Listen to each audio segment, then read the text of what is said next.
Hello everyone. Today I will tell you a story. The story is titled, My New Chair Has Been Completely Taken Over by Boy. Please like and subscribe to my channel if you appreciate me. You can skip this if you don't like this video. Thank you very much. The story begins as follows. The day my new chair arrived, I was more excited than a kid unboxing a toy. It was soft, fluffy, perfectly cushioned. Exactly the kind of seat you'd expect someone to guard with their life. I imagined myself sipping tea, editing videos, and relaxing like a sophisticated adult. But that fantasy lasted approximately 30 seconds. Because the moment the chair touched the floor, Boy showed up like a tiny fuzzy inspector. His eyes widened, his nose sniffed dramatically, and his tail wagged at a dangerously high frequency. It was the tail wag of destiny. He placed one paw on the chair, then another. Then, before I could even say, "Boy, wait," he hopped onto it with full ownership energy. He circled twice like a cat. Yes, like a cat, plopped his fluffy body down, and let out the most satisfied sigh I had ever heard. Just like that, my chair became his throne. And when I reached out to lift him down, he did the slow turn. The don't even think about it turn. The I was here first and dog logic turn. I knew right then that a silent battle had begun, and I was already losing. I am not someone who gives up easily, especially not to a creature who weighs less than a bag of rice. So I decided to negotiate. First attempt. Treats. I waved his favorite snack in the air, wiggling it like a baited lure. Boy looked at it, looked at me, then curled deeper into the chair. The message was clear. Nice try? Chair better.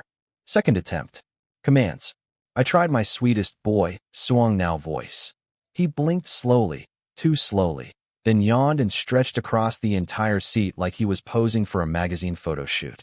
Third attempt. Bribery with toys. I shook his squeaky bone. Nothing. I shook it harder. Still nothing. He didn't even flinch. The disrespect. So I tried lifting him gently. He immediately performed his best dead weight technique, turning himself into an unmovable 7 kilograms loaf of absolute stubbornness. He made a tiny whiny sound as if I was committing a crime against dogkind. I gave up, and that was the moment Boy proudly repositioned himself, resting his chin on the armrest like a king surveying his kingdom. His eyes said, "Good human.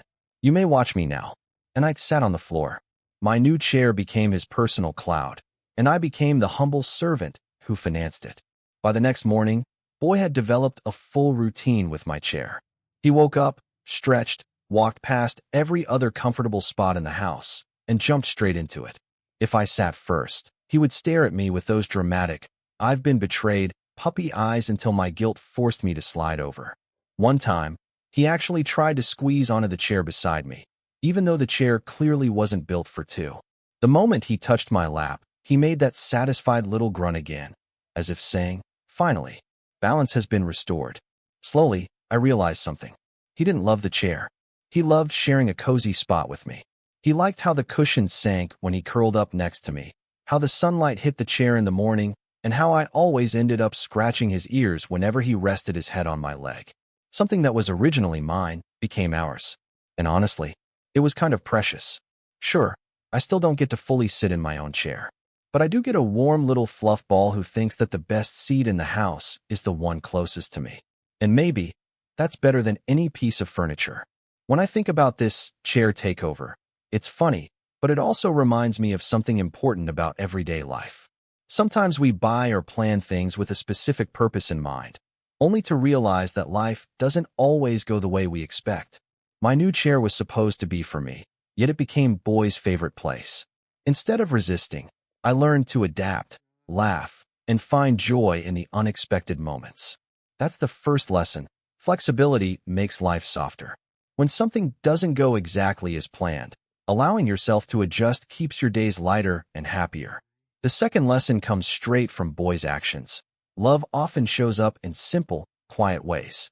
Just like how he wanted to share the chair with me, the people and pets around us show affection in small habits, sitting closer, waiting by the door, following you from room to room.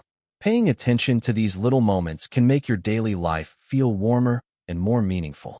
And lastly, don't forget to enjoy what you already have. Whether it's a soft chair, a cozy home, or a loyal furry friend, the happiness you're looking for might already be right beside you, sometimes literally sitting on your furniture.